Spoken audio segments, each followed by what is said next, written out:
I've been warning about this for decades.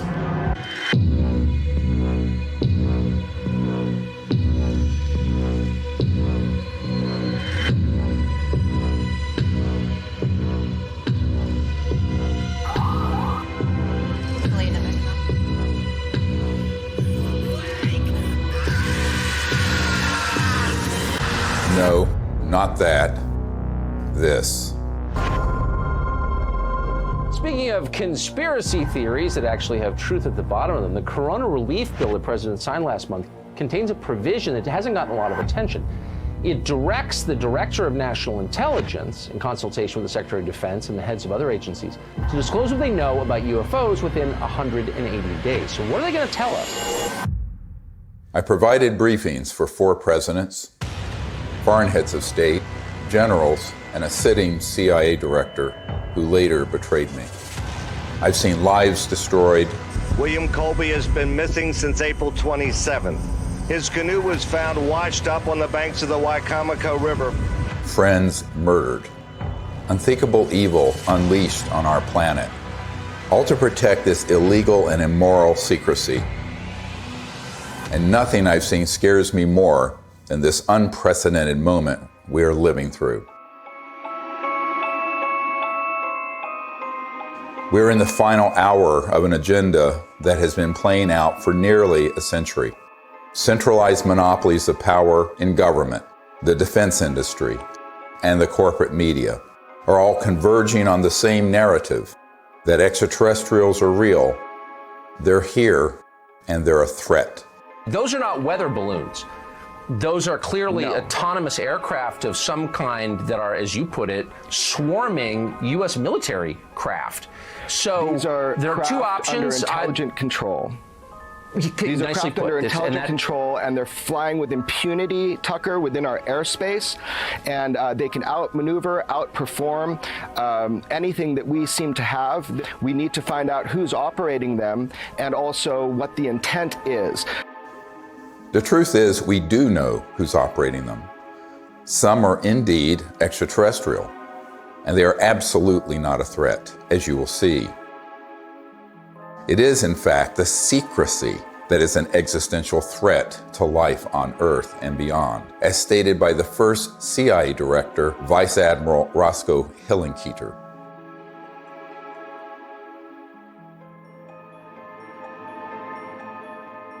In 2020, I was asked to brief the President and Vice President on a situation that completely spiraled out of their control. They had been lied to, just as you have been lied to. And we cannot stop what is coming if we don't finally confront the truth.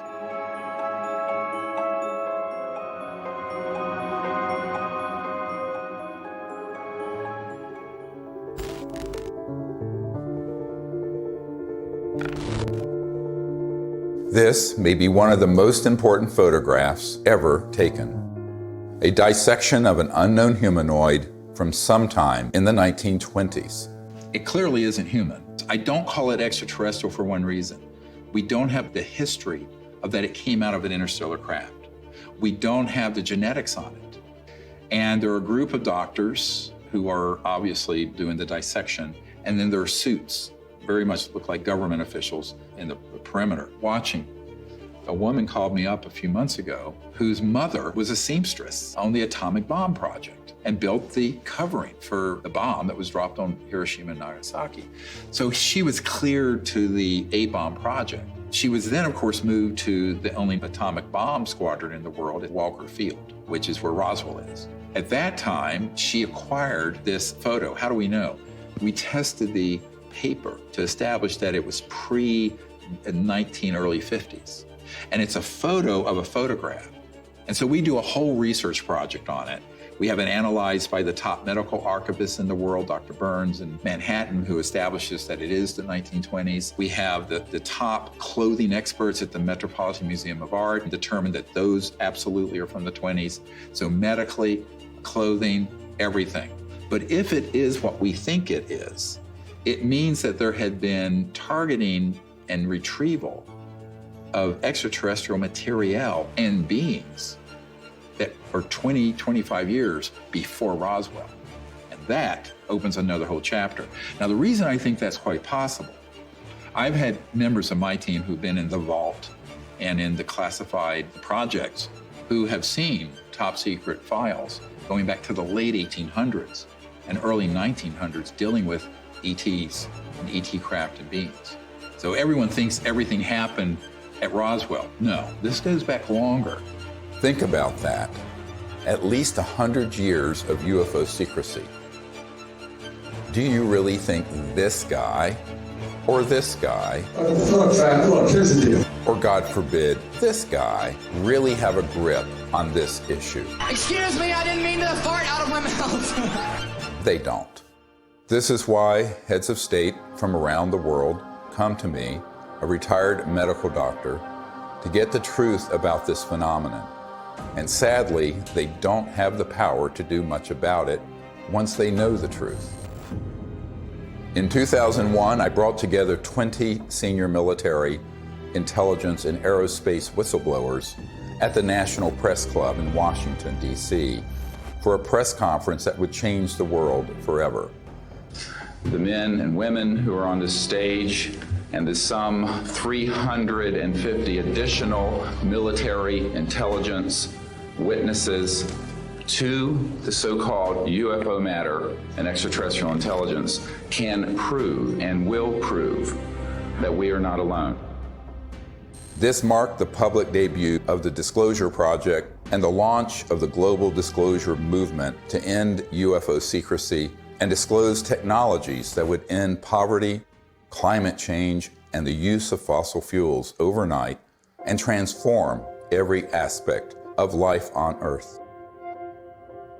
One of the biggest bombshells at that 2001 press conference was the testimony of Carol Rosin, an aerospace executive who worked beside Wernher von Braun, the Nazi rocket scientist who came to America after World War II to work for NASA. Carol received his deathbed confession, a testimony so terrifying that we spent the last 20 years trying to warn about it. Now, here was von Braun sitting at a desk when I first met him, explaining to me that he was told he only had 3 to 6 weeks to live, but that he was going to stay alive long enough to teach me what the real game is that's going on. And it started out when I was in the industry, the Russians were the threat. We had to build space-based weapons against the Russians. And then third world countries called nations of concern at that time. And then the asteroid threat, which I thought was kind of comical that we could just put weapons up there to shoot down or steer an asteroid. And then it leads to the last card. And then he would repeat to me over and over, and the last card, the last card, the last card would be the extraterrestrial threat. He explained to me that there was a moment when we were going to be told that the extraterrestrial beings, that their craft were a threat, and they were not. These craft that have come here are now not UFOs, they're identified flying objects, and we know that they have beings in them. And we have witnesses here who have told you that they can shut down our missile silos. They can stop a rocket going into space that's a test. We have witnesses here who have worked in the classified departments who have the courage to come forward here to support what Wernher von Braun told me back in 1974 to 77. At the end, I said, and it's all a lie. Well, it's still all a lie. The ultimate dream of the dialectical war machine, the military-industrial complex, is to have this war with a potential extraterrestrial civilization. It's their dream of all times. You know, you can roll into place all the kind of strictures of a national security state. You can spend literally trillions of dollars a year on massive military equipment, super high-tech equipment, et cetera. And so that it's logical that they would use that as an excuse. And we do know from repeated examples of it that the utilization of a false flag operation to initiate a war goes on over and over and over again. Our human family does that. The nation states do that. Hitler has done it. They dress up troops looking like some other neutral country they want to invade and have their own troops dress up like them and pretend they've assaulted somebody, and they rush in and attack that country. You know, it's gone on and on. Flashback to September 11, 2001. The world is in shock. The American people are paralyzed with fear and grief. Over the next few days, an unprecedented show of solidarity and patriotism. Americans fly their flag from every car and hang them outside their homes. They unify around an overwhelmed president, brought together as one by terror and loss. Few raised an eyebrow as constitutionally protected freedoms disappeared and the war drum beat loud and unopposed. The 9/11 attack set the stage for an invasion agenda that had been pre-planned for years, as General Wesley Clark revealed in a 2007 interview. He said, I just got this down from upstairs, meaning the Secretary of Defense's office today, and he said, this is a memo that describes how we're going to take out 7 countries in 5 years, starting with Iraq and then Syria, Lebanon, Libya, Somalia, Sudan, and finishing off Iran. I said, is it classified? He said, yes, sir. I said, well, don't show it to me. When Von Braun talked to me about this faked extraterrestrial, he called it a faked alien invasion that was being planned, I saw on a board a list of countries against whom we were going to build space-based weapons. I called Wesley Clark and he answered the phone. And I said, well, what is it about? And he said, well, I asked that question. What is it about? And the guy at the desk said, I don't know. I said, we're going to war with Iraq. Why? He said, I don't know. In its paper, published in 2000, Rebuilding America's Defenses, the neoconservative think tank Project for the New American Century asserted that only a, quote, new Pearl Harbor would generate the political will for the military and defense policy transformations the group desired. Indeed, these traumatizing events are always planned or hijacked in order to manipulate perception and manufacture consent for military action and the theft of our wealth and liberty. George W. Bush, Dick Cheney, and others had decided to go to war with Iraq long before Colin Powell gave that presentation. I feel like it was the lowest point in my professional and personal life that I had a hand in managing it. But we've come a long way since the 9/11 attacks. That same document that called for a new Pearl Harbor goes on to describe how we need to put weapons in space, and even predicts the creation of the Space Force. For a complete fascist takeover, the men behind the curtain will have to play their final card, a cosmic 9/11. This temptation to generate a false flag attack on the part of some extraterrestrial civilization, you even hear people like Ronald Reagan make reference to it. Perhaps we need some outside universal threat to make us recognize this common bound. I occasionally think how quickly our differences worldwide would vanish if we were facing an alien threat from outside this world. Wouldn't it be clear if we all of a sudden found ourselves being attacked by an extraterrestrial civilization? We'd finally all come together. Wouldn't that be really lovely? Well, it's not really lovely for the industrial state. They don't want to lose their other enemies first.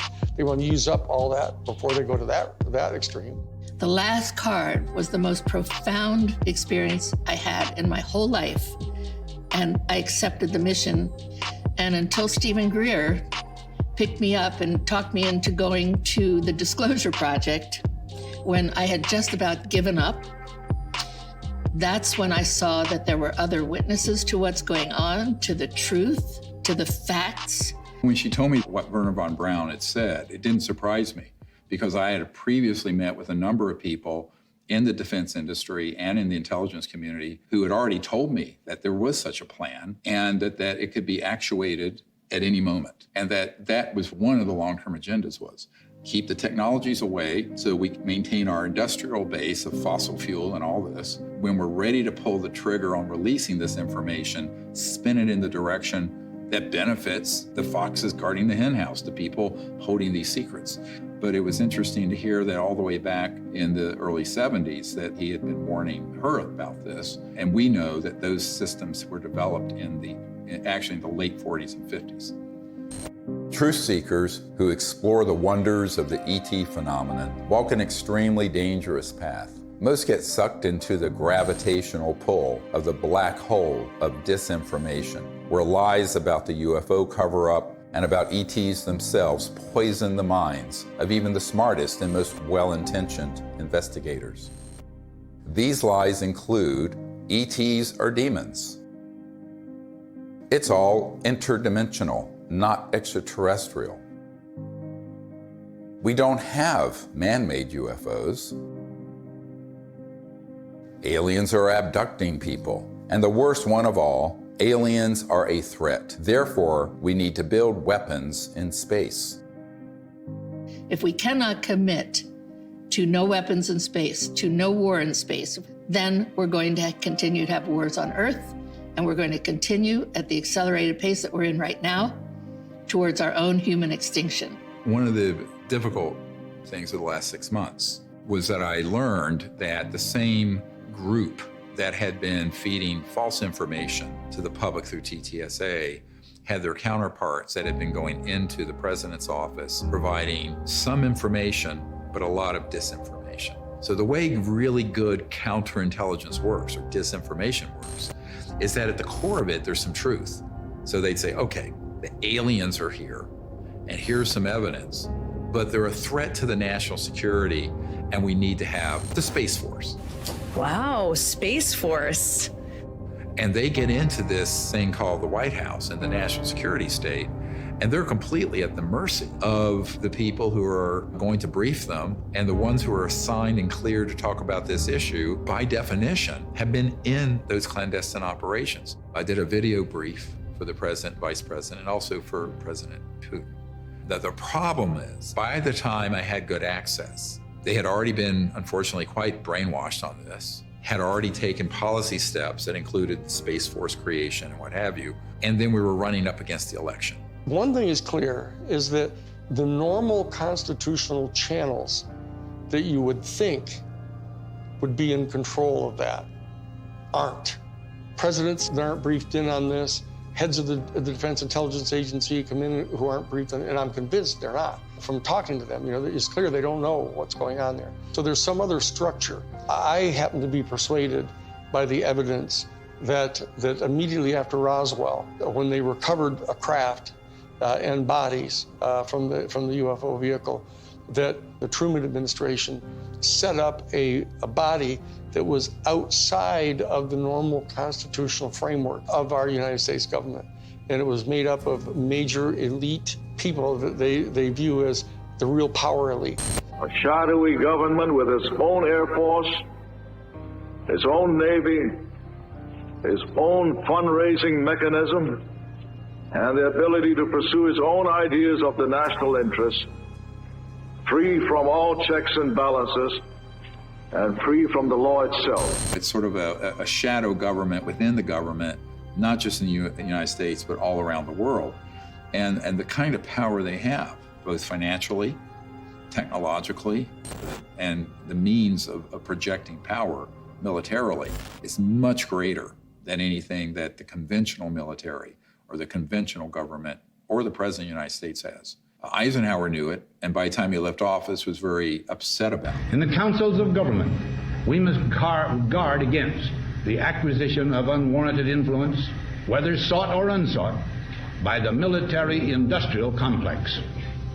The ETs actually had reached out to Eisenhower near what's now Edwards Air Force Base, Muroc, and really wanted us to stop disrupting the fabric of the universe with these nuclear weapons and advance in a positive way into space and become part of an interplanetary family, which would have been wonderful for humanity, wonderful for the cosmos. But the people who make a lot of money from war and a lot of control of the populace through fear did not want that. So they circled their limousines and sort of moved aside the good people who would have been arguing for that. And that included Eisenhower. We must also be alert to the equal and opposite danger that public policy could itself become the captive of a scientific, technological elite. The fascist element that is owning most of the stock in the major corporations, especially the oil corporations and the natural gas corporations and the pharmaceutical industry, the railroads, the shipping lines. Virtually all these people are fascists, all during the robber baron era. That's what they did. They laid claim to those areas of our American economy, and they've never relinquished them.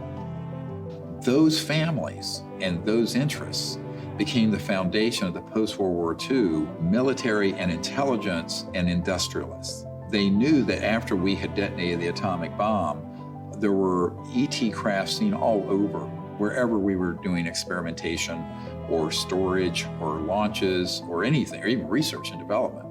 The ETs were very concerned about that for reasons we'll get into. So the military-industrial complex, as Eisenhower called it, became very powerful and developed clandestine, covert, unacknowledged special access projects that eventually moved the president out of the way and pushed Eisenhower outside the inner circle. I tell people that that was the era when the presidency was decapitated. Fascism isn't, somebody wearing, a monocle and sickly boots with a saber scar, and all that stuff, and strutting around in Nazi uniforms. A fascist is a person who believes that the best way to develop the economic resources of the planet and to distribute them among people is to get a hold of them and have exclusive privileged access to these strategic raw materials, and have the corporations that have access to these strategic raw materials, and to be able to put them through the machinery that they pay for and that they invest in and establishing in producing these products and hiring people. And they believe that that's the best way to have their economy function. And so that the instrumentalities of the state, of the government, are put at the disposal of the private interests of the corporations. That's exactly what was going on in Germany. The Krupps and the ball bearing factories and the IG Farben corporations, all those big, huge corporations in Germany, they were all privately owned. In fact, they were financed by Brown Brothers Harriman and giving the loans to the post-World War I Germany to build them back up. Andrew Mellon had intimate dealings with Hjalmar Schacht, who was Hitler's private banker. And so did Sullivan and Cromwell. I mean, this is dirty, nasty history. Oh, invest in Nazi Germany. Hitler's a great guy. He's a Republican. Don't worry about it. You'll make lots of money. And then Standard Oil, through straw man in Portugal, all during the war. I mean, business thrives during war. You know that. It's a racket. That whole concept of fascism, and it's a word that gets totally misused because people somehow conflate it with just authoritarianism. But it's a very narrow definition, and it's an accurate definition of what it was that the Central Intelligence Agency was doing, actually promulgating the private interest of the major corporations. And they were putting at the disposal of the interests of those corporations all the instrumentalities of the United States government, most importantly, the military and their intelligence operations and their covert operations. We're keeping the oil. We have the oil. The oil is secure. We left troops behind only for the oil. Because they basically believed that what's good for General Motors is good for America. And it was an entire theory of economic development. And so that they viewed anybody who interfered with that in any way at all as an enemy of the United States. And so that's how the national security state got really established and institutionalized. And so that when they encounter an event like Roswell, where this extraordinary technology crashes, they realize that there's this extraterrestrial civilization that's got this technology that is way beyond anything we've got. Their instantaneous response to that was, let's get it for us. And that we'll have it, and it'll give us this overwhelming advantage over any of our adversaries that are threatening our world dominion, or our, what they call full spectrum dominance, was their actual term that they used. My granddad and I, when we were talking, I'll never forget it. And he said, he was talking about Patton. And of course, he said, I was in Czechoslovakia with Patton in April of '45. And I thought, oh, that was neat. What did you do? And then he's like, well, Patton had to secure a lot of the stuff that the SS had. And I said, oh, that's interesting. And they said, well, we went into this warehouse and there were all these exotic, jet aircraft, rocket engines, parts of the V2 and maybe a V3, I don't know.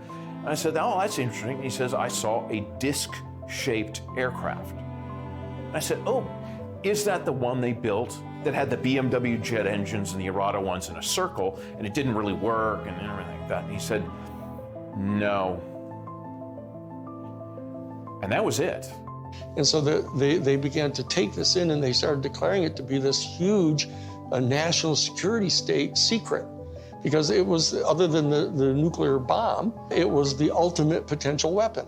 And so they wanted to be able to use it at their disposal for their private benefit. That fascism and the fascistic proclivities of these big industrialists and very powerful people, they know they really can't control 8 billion people unless they first control their minds and their beliefs and their attitudes. As Nazi war criminal Hermann Göring said at the Nuremberg trial, the people can always be brought to the bidding of the leaders. This is easy. All you have to do is tell them they are being attacked and denounce the pacifists for lack of patriotism and exposing the country to danger. It works the same in any country. The buffoonery of the Third Reich was instructive, and they learned that that kind of behavior wouldn't be effective. So they went subterranean. They went covert. People don't understand. We won the battle of World War II. We did not win that war.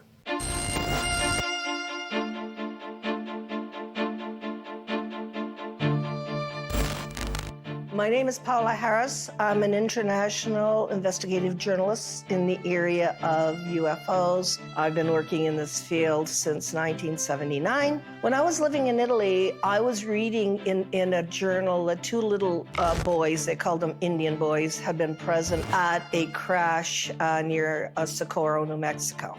And I was wondering why none of my colleagues ever followed up on that. So when I came to the United States, Destiny had it, that I was able to locate one of the men, Remy Baca. He told me in detail that they had witnessed this crash, these two little boys, in 1945. There was an object that shaped like an avocado.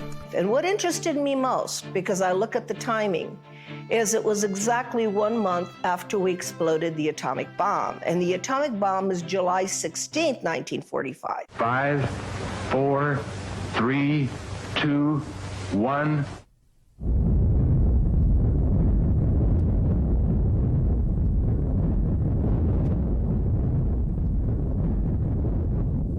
And they actually went up to the crash site and saw 3 beings. They were tall and thin, they had long arms. They had said they looked like a standing fire ants. One of the witnesses said he thought they were hurt because they were screaming, and the witness was 9 years old, so he wanted to go in and help them. I had these feelings that were being projected from them to me through my mind. I could feel what they were feeling: pain, anxiety. They were far away from home. They were lost. They were hurt. And I could feel that. And I could see all kinds of pictures in my mind that to this day I have not been able to figure out what they were. So why it's important is we have 2 witnesses. It happened August 16th, 1945. And from that area, about 13 miles away, we had exploded the atomic bomb. So I thought, well, let me go there. And for 5 years, I investigated this case and realized that whatever happened 1 month later was a statement to the planet. It was a statement about our going into the nuclear age. And it was a statement that meant, wake up, because whatever you guys did 1 month before is going to affect you for the rest of the planetary life. Assuming that they've always been there, but what caused this great interest in us, this large incursion after 47? Well, obviously, the atom bomb. If you accept the multidimensional theory, it's highly likely that we've done a hell of a lot of damage. In somebody else's world, they might have even done more damage there than we did here. We kicked the hornet's nest because we actually were doing more damage in those other dimensions and worlds than we were doing here. Step in the shoes of a generic extraterrestrial who's tied into a civilization that's interstellar capable. And you are observing that in one person's lifespan, 100 years or so, we're going from guns and maybe cannons and a machine gun in World War I to thermonuclear weapons, then into the space age, then these clandestine and covert unacknowledged projects develop weapon systems based on studying extraterrestrial systems, and then beginning to put them on satellites, on aircraft, and on ships, and on land-based systems. So the ETs are sitting back and looking at this in its aggregate, and now we're decades into the solutions for poverty in the environment, decades into the ability to have a new economy that would be just, and also would be a space economy. We could be out in space peacefully. We're decades to when we should have ended the war to end all wars was supposed to be World War I. What have we done? One war after another. Now they want to launch the big one, this final card that Wernher von Braun spoke of, interplanetary war, by hoaxing an alien threat. So these civilizations are really quite appalled, frankly. And at the same time, we're using weapons like atomic and nuclear that disrupt the fabric of the universe, and their worlds are affected. We knew the world would not be the same. Few people laughed. A few people cried. Most people were silent. I remembered the line from the Hindu scripture, the Bhagavad Gita. Now I am become death, the destroyer of worlds. I suppose we all thought that, one way or another. I am death, the destroyer of worlds, plural. Worlds, plural, is not just this planet. So it got to me that Oppenheimer knew right well that they were having UFO visitations, that someone was interested, and I had in my possession already the MJ-12 documents that are on Ryan Wood's website. A letter from Robert Oppenheimer and Einstein addressed to President Truman. It's called Relationships with Celestial Within Our Bodies.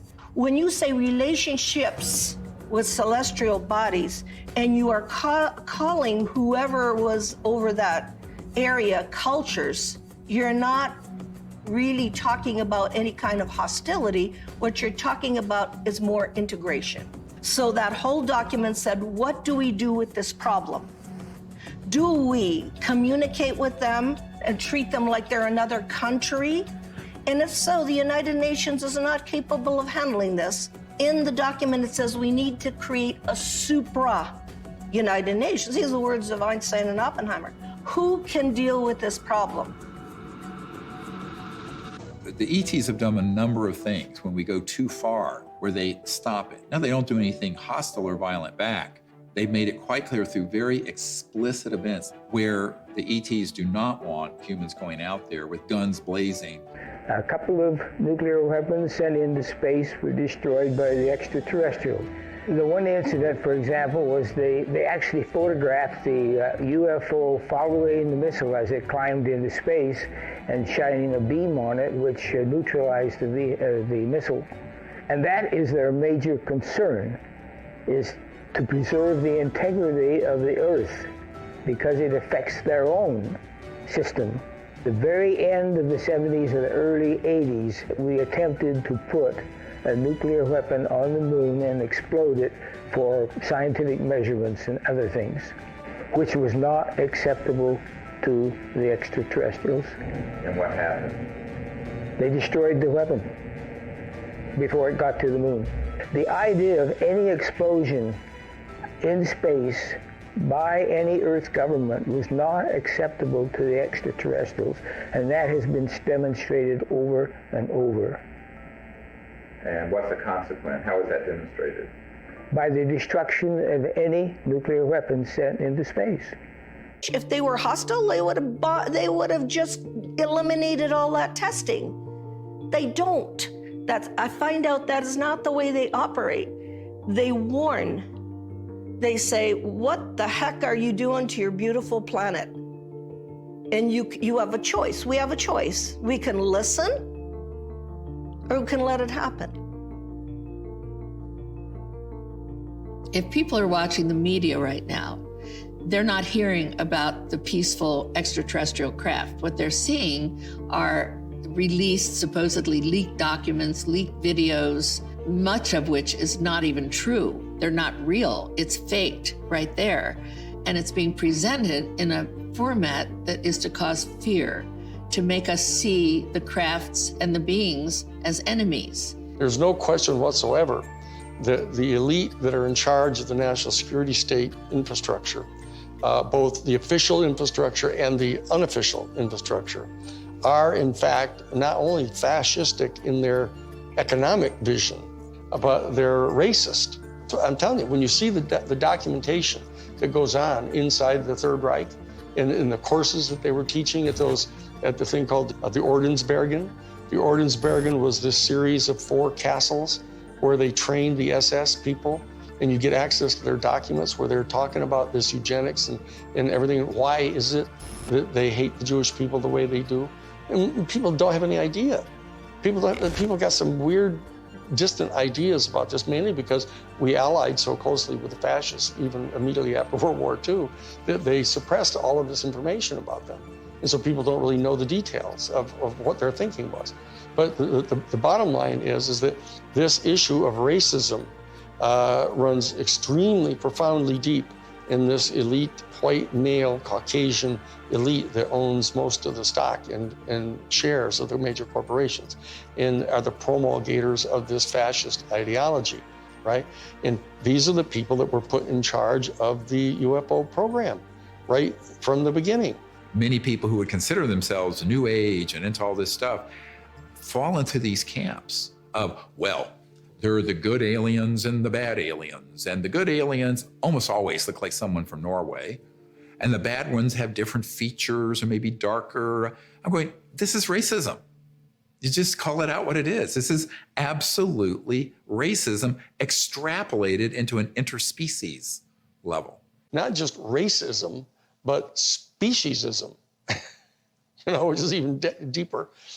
We have to try to overcome this. We have to train ourselves. They're hoping that we as humans evolve out of this mindset of ingrained racist tribalism and not go down the path that these covert interests want us to do and extrapolate into space, push out into space the racist world we've had. I call it exo-racism.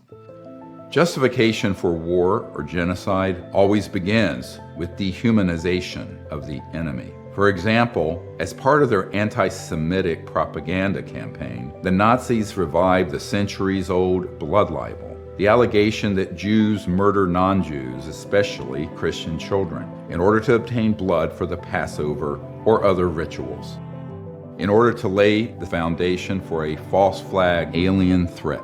The national security state has engaged in a similar propaganda campaign for decades, a cosmic blood libel.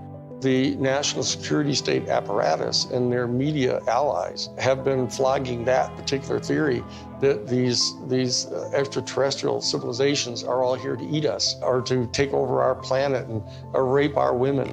There's a whole scenario that's always gone on the part of authoritarian warrior states. About the ultimate other, the Hun. 95% of all of the movies that have ever been made about extraterrestrial life have portrayed them as hostile and dangerous to us, and it sells in that way. I don't know why people watch those movies. But on the other hand, I don't know why people watch cage fighting either.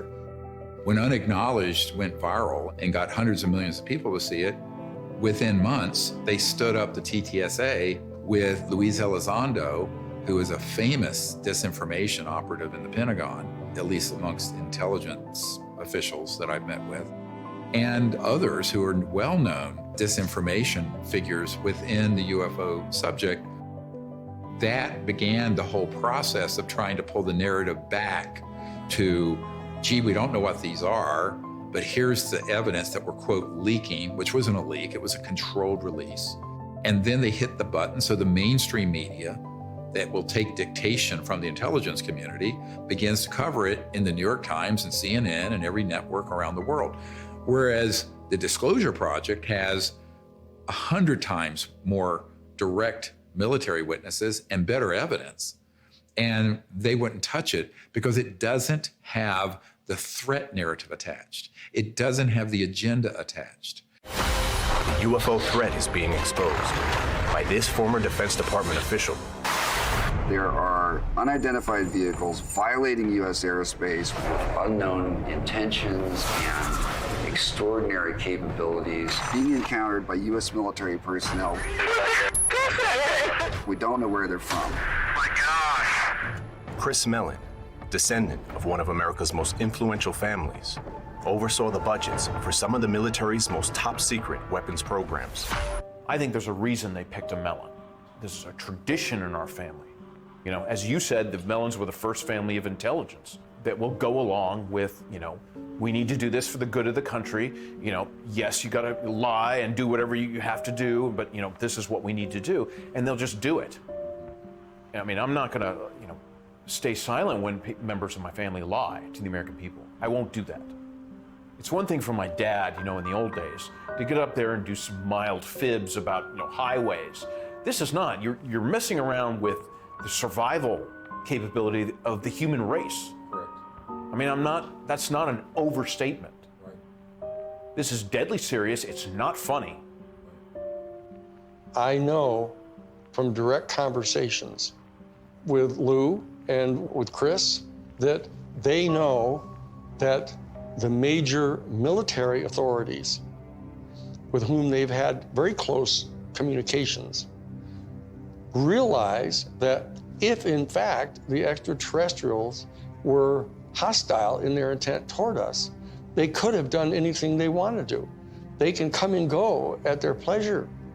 And so that in that regard, they do not constitute a clear and present danger to our national security. But they also know that they're in the habit of getting their funding for all of their entire organizations, et cetera, by flogging a threat. And so that they're inclined to do that because the simple fact is they don't trust the people in Congress. They think the people in Congress are so Pavlovian in that they, in fact, distrust their constituency so much that they have to scare them. And so they say, well, if we're going to be able to justify having hearings about the UFO issue, we're going to have to tell our people that, you know, oh, they're a potential threat to us. And so therefore, they're conning their own constituents. And then they are getting conned by the military-industrial complex because they don't trust them either. And this is a question of integrity. That as long as people are not trusting each other and they're conning each other, you know, this is dangerous. This is how wars start. This is how people lose control of the narrative of what's going on here. Those of us in the CE5 community, et cetera, need to establish some kind of level of discourse with Lou Elizondo and with Chris Mellon. All they have to do is know that we're obviously sophisticated enough to know that what they're saying publicly, they know isn't true. We have to be able to establish diplomatic relations with our own people if we're going to establish diplomatic relations with an entire extraterrestrial civilization. And so that we can't just degenerate into the same kind of low consciousness bullshit, you know, that we're afraid of. The facts about UFOs are so much stranger than the lies that you discredit yourself simply by telling the truth, especially when it comes to so-called alien abductions. Perhaps the most devastating aspect of the cosmic blood libel is the hoaxing of alien abductions by humans in order to create a culture of fear towards extraterrestrials. Dozens of insiders have confessed this secret to me, but it wasn't until 2016 that I was able to get one of them to say so on camera. We did do that, yes. OSI did that. There was a special group out of the 7602nd Air Intel Wing at Fort Belvoir that came out and did that. They had these people that had maybe some sort of defects, anatomical defects that were brought in to fool people into thinking they're aliens. Yeah, I can't give you any specifics because it's still, the program is still classified, and they probably still doing it. I wouldn't doubt it. They were still doing it. These civilians got onto the base and got into something, and they saw something they weren't supposed to see, and this group came out and went into their home and scared the dickens out of them and staged an alien event. Exactly. We have these technologies. They are being used in false flag operations where they hoax events. And the purpose for all of that is a sort of psychological warfare, as it says in the CIA document I have, the director of the CIA saying the UFO subject is very valuable for its psychological warfare potential. And that is a very interesting thing to be written in 1953, right? And what does that really mean? Well, it means that the long-term defense strategy from the late 40s and 50s forward was informed by eventually using this last card to consolidate sort of a global, totalitarian military control of the population. Could it be manipulated purposely by people who have the technology to simulate UFO sightings? And people say, well, of course not. Who would do a thing like that? Well, I would remind you that during the Watergate investigation, it was discovered that there was a plan originated in the White House to surface a submarine off the coast of Cuba and paint the second coming of Christ over the island of Cuba using holograms. Which is well within our technology today.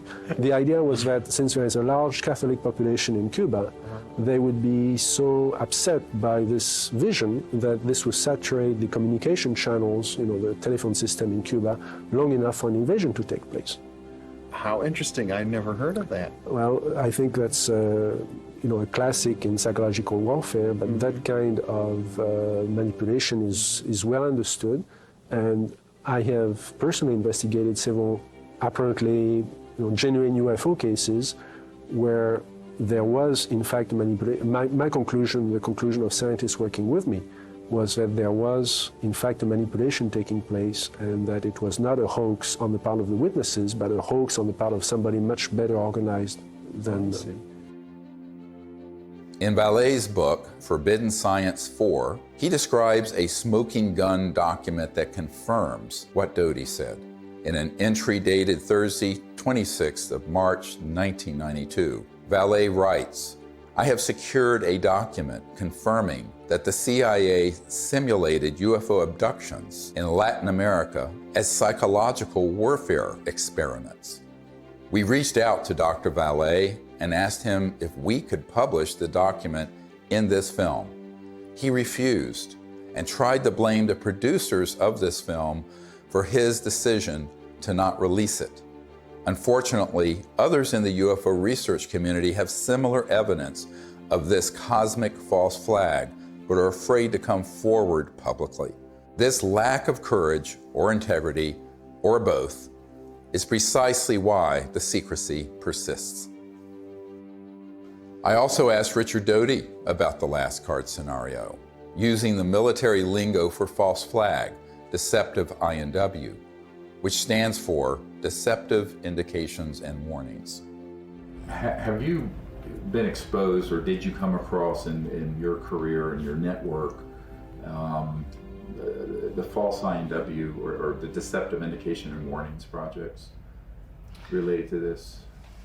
Yes. And what did you find out about those? That's pretty hush. I don't think I should talk about that. Yeah. I mean, that's what when I briefed the head of the Defense Intelligence Agency, that was the main subject. That is, that's very sensitive. Yeah, it's very sensitive. Yeah. Extremely. Yeah. So we'll just pass that question on.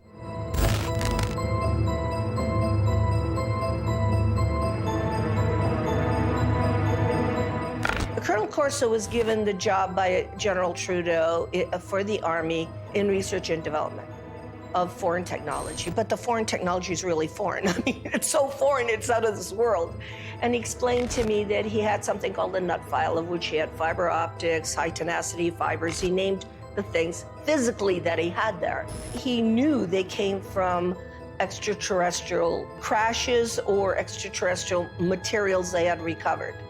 And it was his job to take them to big companies to be back engineered. Now, in Colonel Corso's time, it was 1960, but this had been done way before 1960. These were extraterrestrial artifacts that had to go into industry. So for the first time in my naive years of research, I realized why the secret was secret. I always thought it was about, everybody would panic, then the religions would fall, and I had no idea this was going on. And ever since my association with Colonel Philip Corso, I realized what this is about. What this is about is the toys, the artifacts. And it's really about the industry. It is not about whether people would be scared or whatever. I think that the younger population and people that have studied this know that there is no danger. I mean, if they're not going to bomb you during the time you're doing the H-bomb tests in the Pacific, I don't think they're going to decide to come out of nowhere and bomb everybody or to have an invasion. There are too many times where we could have had an intervention that was hostile, and we never have, and we're the enemy. Hey, John, happy birthday. There's no way that I can, sugarcoat this. I was talking to a gentleman about the UAP report, and he contends the Pentagon has alien bodies and crafts. So I just wanted to run this past you. Does DOD have these things, and if so, where? Jeff, the UAP task force is really designed to take a look at these unexplained aerial phenomena, try to help us get a better understanding of them. Again, I'm not going to get ahead of the report that the DNI will submit, that we are helping, obviously, providing input to, and I think I'll just leave it at that, Jeff. This exchange would have been unthinkable even a few months ago. And notice that he didn't deny it. There are three major lies of the current false flag disclosure of UFOs in the media. Number one, we do not know what UFOs are. Lie. Number two, the U.S. military does not have any aircraft that can perform in the way these UFOs maneuver. Lie.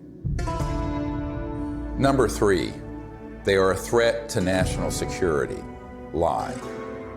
The only threat to national security and world peace is the unacknowledged projects using man-made UFOs and other technologies to hoax alien events, period. And yet, we are inundated with messages about the threat to national security posed by UFOs.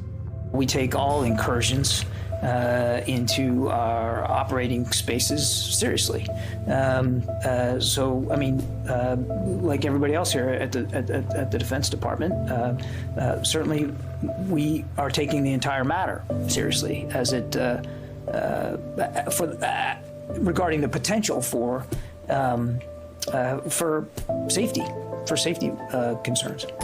One of the most brilliantly subtle disinformation techniques currently being deployed against the people of Earth is this air of phony agnosticism that has been generated surrounding this issue.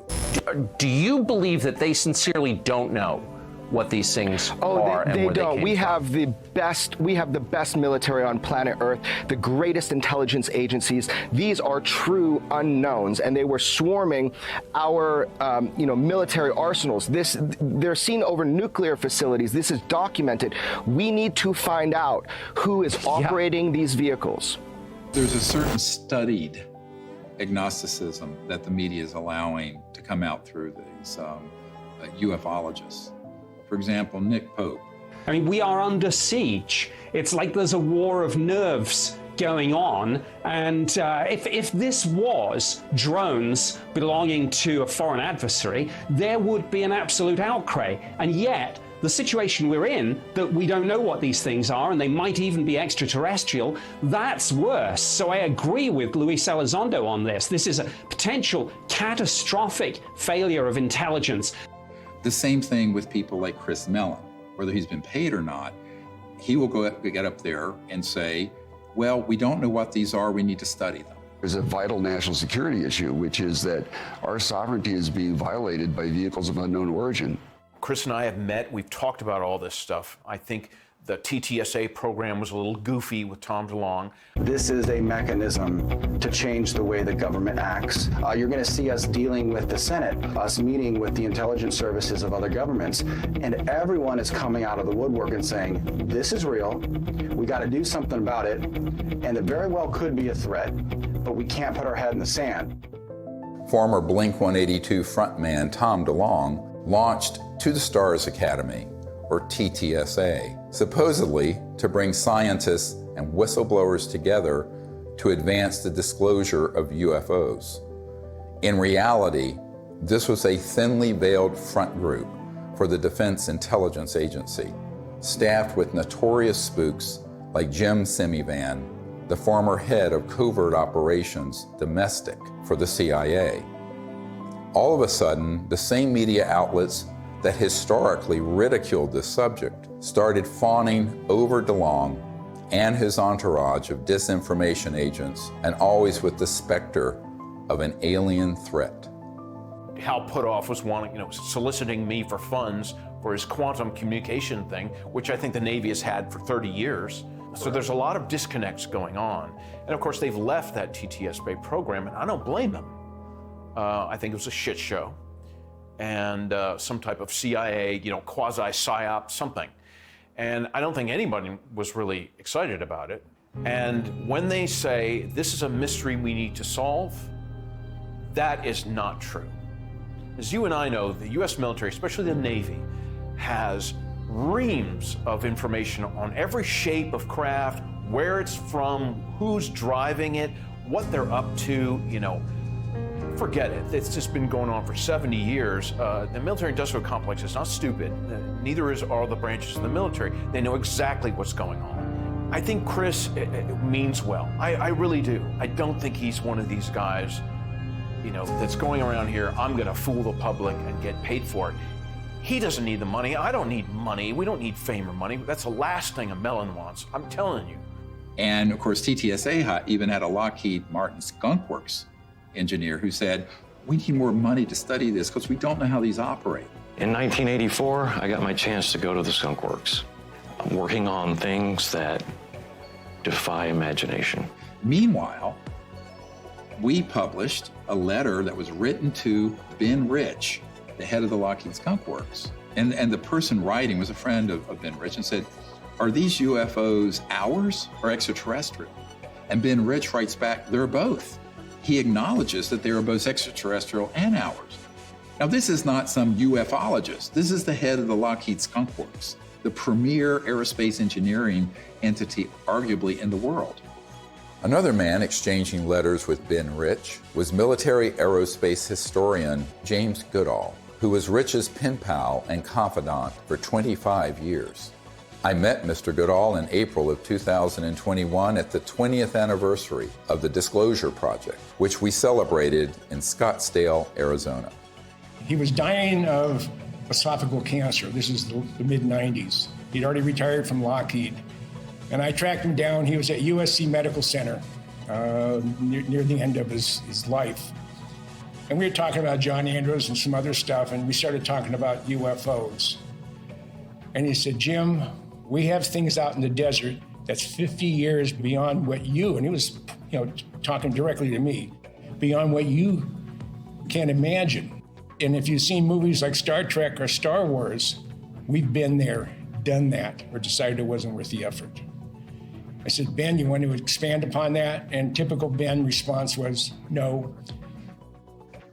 The first time I realized that some of these vehicles were actually man-made was when I met aerospace illustrator Mark McCandlish, who testified at the Disclosure Project press conference about a highly classified air show at Norton Air Force Base, where reverse-engineered flying saucers were unveiled for those with a, quote, need to know. A male staff member in Congressman Brown's office not only confirmed the exhibit, but the fact that there were 3 discs at that exhibit. These discs were hovering off the floor without any visible means of support. They were referred to as alien reproduction vehicles, also nicknamed the flux liner because they used high voltage electricity. This is a diagram that I made based on a sketch that Brad Sorensen did for me in rough form shortly after he had his sighting, and subsequently cleaned that drawing up and made it much more accurate. And that's the drawing that Dr. Greer is holding there now. Later on, I obtained photographs that were taken in 1967 by a military pilot, Harvey Williams, flying a C-47 for the Air Force at 12,000 feet, approximately 25 miles southwest of Provo, Utah. This particular vehicle matches the so-called ARV in all proportions and respects in terms of the detail of the shape of the craft. News articles from the 1950s describe how we were on the cusp of unlocking the secrets of gravity, which would unleash a technological revolution. But suddenly the article stopped without explanation. This is the point where we cracked anti-gravity technologies and it went totally covert. And this Tic Tac, the word is, it's Lockheed Martin. It's the successor to the TR-3G Black Triangle model. Elizondo just will talk the bark off a tree. He goes in circles. He's a great counterintelligence guy. I'd love to get into a debate with him, but of course that's never going to happen.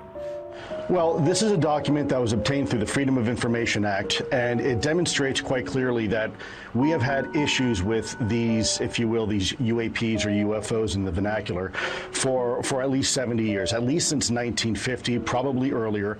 And this is official U.S. government correspondence. This isn't some eyewitness report from a civilian.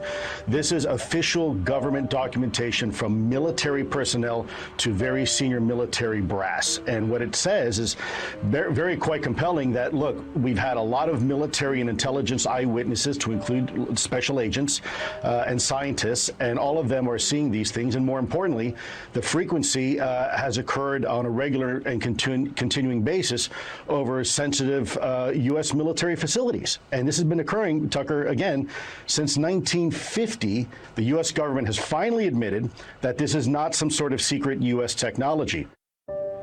Quite the contrary.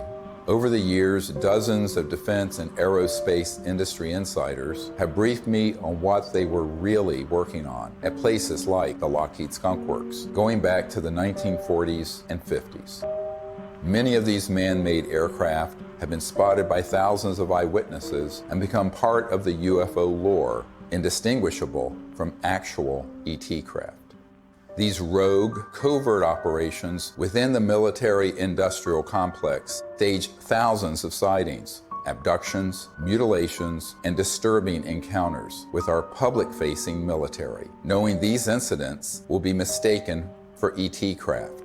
This confusion between what is extraterrestrial and what is man-made is essential for pulling off a false flag that would be blamed on aliens. This is from 1983, Hudson Valley, very famous cases, many witnesses to these transformer-sounding objects, and underneath, when they were close, you can see superstructure and tubes and other things. That is not extraterrestrial. Now, have there been extraterrestrial vehicles of boomerang and other shapes? Yes. But where do you think they get the idea? And also, how else do you create a false flag? You have to create structures that would be believably not aerodynamic. Some of them are kind of hybrids. They'll have some conventional propulsion as well as electrogravitic, and they all have structural, superstructure components that are clearly a man-made machine, not an interstellar vehicle. This is 1989 in Belgium, that you can see all the tubes and structures underneath. Again, this is global. These are also well-known platforms. You can basically, once you get your lifter system in place that causes mass cancellation, you can create any kind of air structure around it. And it doesn't matter if it's aerodynamic or not, because the way it moves, it moves, let's say, the molecules of air around it. So it's basically moving an electromagnetic field effect. So there's no resistance and there is no sonic boom. That's man-made. We've had it for decades. This one is great because it has, if you look at the underside, there are the girders and the structures. And the people under it could see that and could see the light in the center and the three on the end. That is man-made. There are extraterrestrial vehicles that are triangular and that are saucer-shaped and that are other weird shapes. So to make things complicated here, how are you going to know? Well, you got to be close enough to it to see. And if you can't see the superstructure detail, you're not going to know whether it's extraterrestrial or not. This is from Southern Illinois in 2000. They went from animal mutilations being staged by clandestine human organizations to these were doing human vivisections and killing humans. But of course, they wanted everyone to believe the aliens were doing vivisections on people. No, it wasn't. Which ones are man-made and which ones are extraterrestrial beings? Dr. Greer is figuring this out. We've got to listen to this information. These are facts. This is not rhetoric. And then we've got to be able to apply it. We're taught to be afraid. We're taught to fear. We're taught to fear extraterrestrial beings. Really? Get over it. Meanwhile, you have people who would purport to be experts in UFOs going on Fox News and other news outlets saying, we don't really know what these are. It's a big mystery. They've lied by omission. And when they say it's a mystery, that's a lie. Okay, I'm sorry. But that, I'm not on board with that. And that, But they have to know that's a lie. Right. So they do. And I think, it's obvious. So, that's why I'm giving this interview with you today. I mean, I've had enough of that. I had enough with my dad. Was he a liaison to Majestic 12 as a magic member? Probably. He probably had 2 pages of the UFO file. Don't worry about the rest of it. Just 2 pages are all you need. Okay, yes, sir. And Chris is going, yes, sir, too.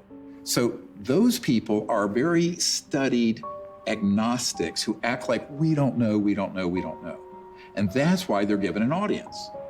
If they were actually to say, here's what they are, here's what they're doing, which is what a truthful disclosure would be, they would be banned off those networks. I don't think I've ever spoken to anyone who has seen more reports, paperwork, photographs, interviews as you on this topic. Has there ever been a confirmed extraterrestrial ship?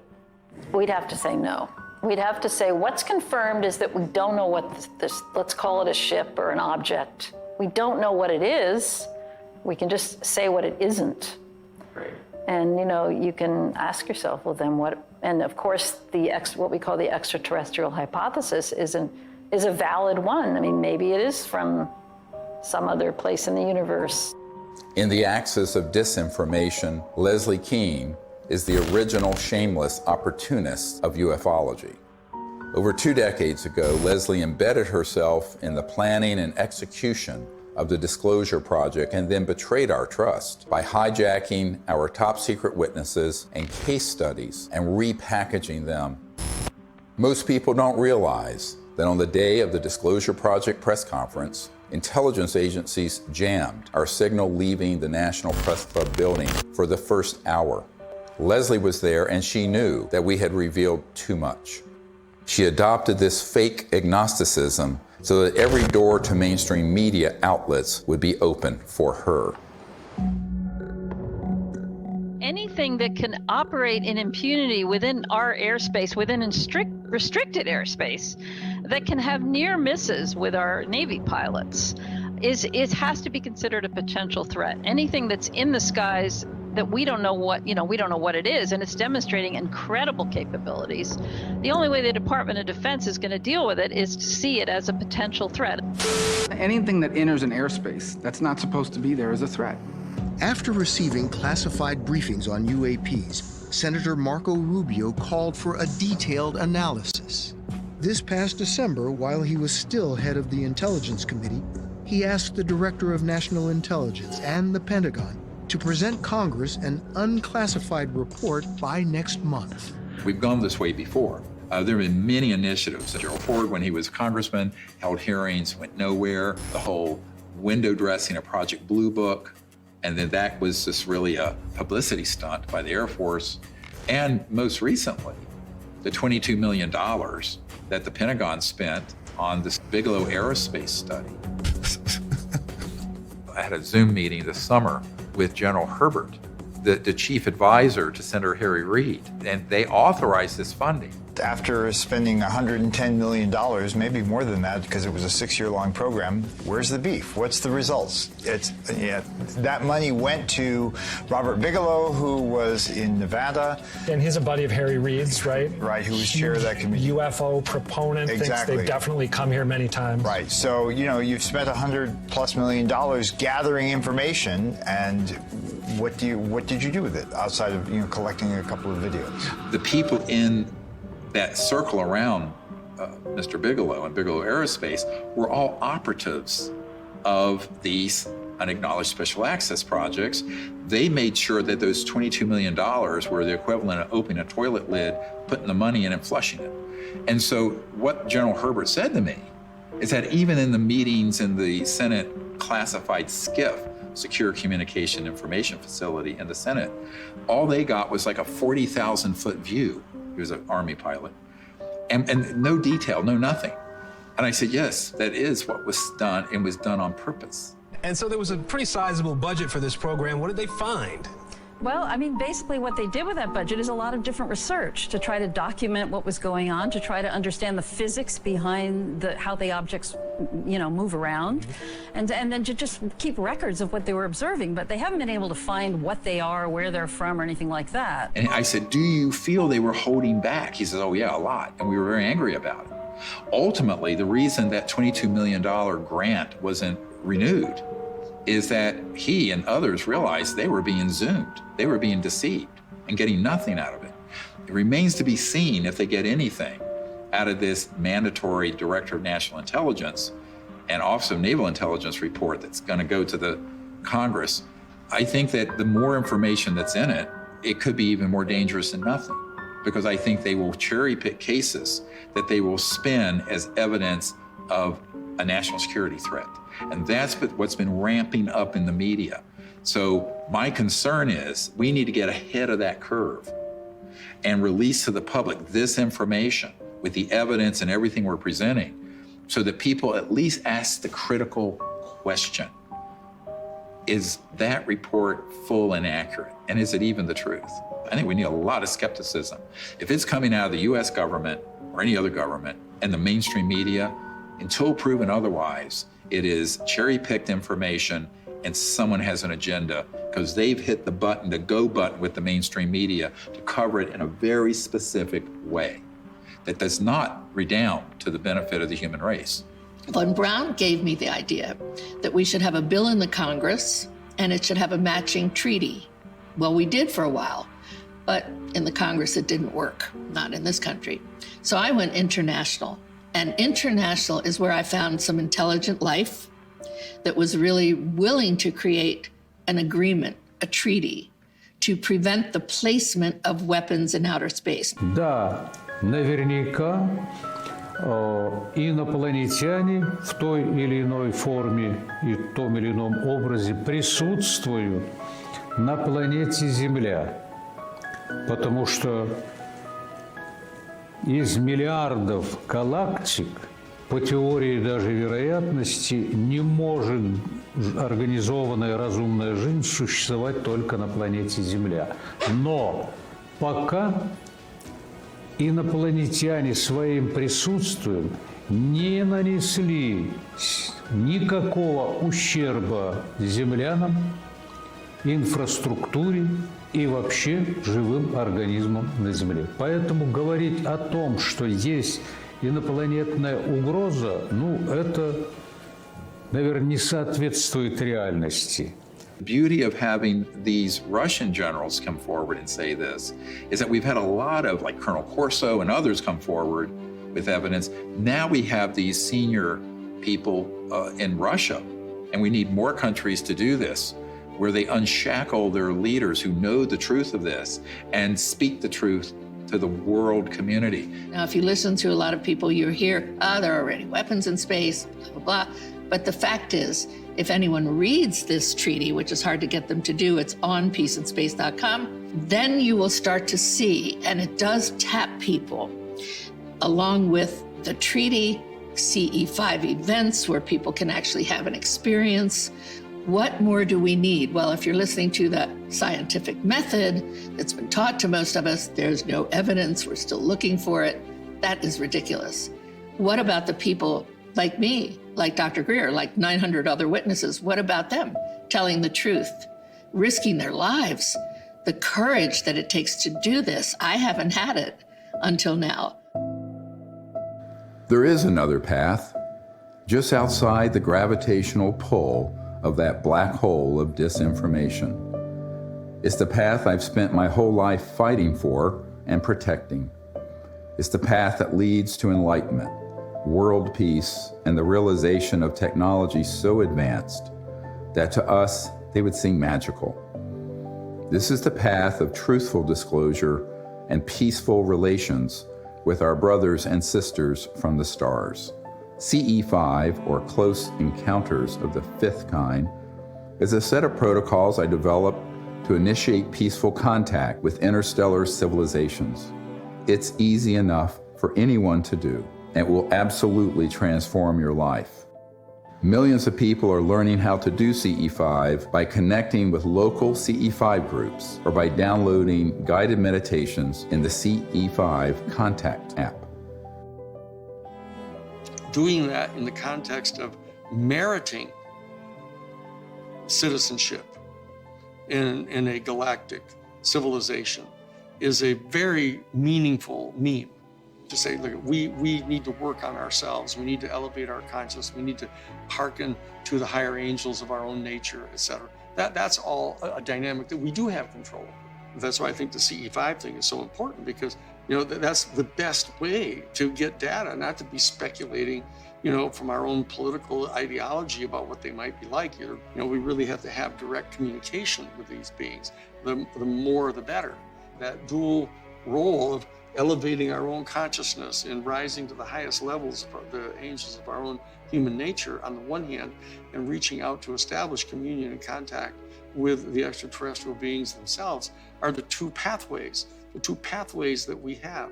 And in dealing with the national security state, we just have to take whatever steps we can in the legislative realm to impose treaties to keep us from doing things like militarizing space and developing space weapons and all that kind of stuff. That's another third leg of this stool that we have to really do to exercise whatever kind of control we can have over the political realm. And that, I think, is the only way we're going to have not just world peace. World peace should have happened at the end of World War I. We have to have universal peace. At this point, world peace is too late. We're already in an interstellar moment. We're already in a cosmic time. So we have to have universal peace. And universal peace comes from both our external policies and behaviors and from within, the great peace within, the state of universal consciousness. As we wrap up this film, we are seeing the threat narrative intensify by the day. Language like, "We need to stop trying to contact aliens," seems to confirm my long-held suspicion that CE5 would be blamed for a staged alien attack. Do not believe this lie. This isn't entertainment. This is our survival. I saw that Dr. Greer would never stop doing this until he took his last breath, and that he needed help with this. This is not about us. It's not about, fame, fortune, money. There's no money anyway in all this. It's about finding a group of people that have the same vision, but the most beautiful vision he has. And I've attended so many CE5s, is that he has found a way, a non-hostile way, to communicate with who's ever out there, because whoever's out there is depending on him to change this situation. So that, for me, is the most important. The CE5 protocols that everybody can do is going to make a darn difference. So for me, the Disclosure Project is a miracle. And it hasn't been easy. It has not been easy. Can I give you a hug? I love you. You just keep going. We're here. You just keep going, okay? I'll never leave you, so you just keep going. Do what you do. And do what you do the best, because if we don't do it, nobody's gonna do it. Do you understand that? Okay.